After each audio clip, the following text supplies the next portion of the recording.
Осы шапканы тоқу барысында мен королевский пайетканы қолданып жатырмын ғой, люстроса деген. Бұл китайский аналогы, өткенде айтқам. Бірақ осыны тоқудың өзі уақытты алады және қиын екен. Сосын сондай видеоларда қарадым. Қалай королевский пайеткамен қалай тоқу керек деген сияқты. Так, мынау менде уже тоқылып болды. Қиын екен, кейбір мастерлер қиындығына шыдамай тастап тоқымай қоя салады екен, оны да көрдім. Мына пайеткалар үнемі артқа кеткісі келіп тұрады. Сол үшін былай алға қарай шығарып тартып отырамыз. Тоқ болған соң да, мына алдына шарп болған соң да ол артқа кетіп қалуы мүмкін.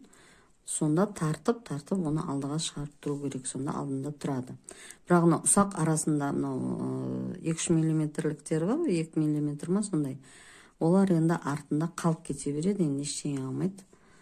Мына тоқ болған соң артқа кетіп қалды, осыны осылай тырнақ болған дұрыс, негізі менде тырнақ жоқ. Осылай алдына қарай шығарып, тартып қою керек.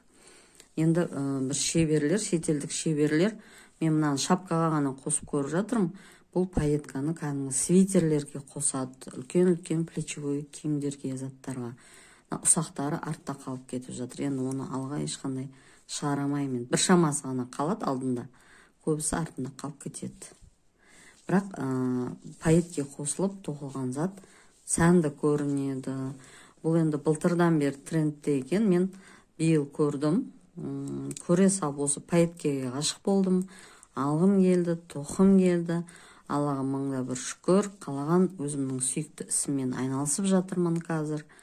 Еркін, әзірше енді менде немере жоқ.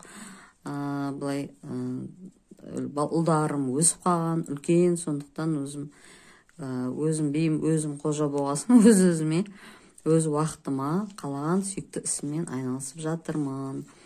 Сөйтіп, біраз осы тоқыма өнерінен біраз тәжірибе жинап, бұрыннан да тоқып жүрген ғой, бірақ енді көп нәрсені әлі білмейді екенбіз, үйренеріміз де көп, оның үстіне қазір ақпарат та көп. Мына бір пайетка майысып қалды деймін. Осындай да болады. Негізі оңай емес екен бұл пайеткамен тоқу деген. Сәнді көрінгенмен жаңағы красота требует жертв деген сияқты біраз уақытыңызды сарп етесіз. Тырнақ болған жақсы негізі қыздар. Менде тырнақ жоқ болғасын, маған пайеткаларды бет алға қарай итеріп отырған қиындық туғызып жатыр.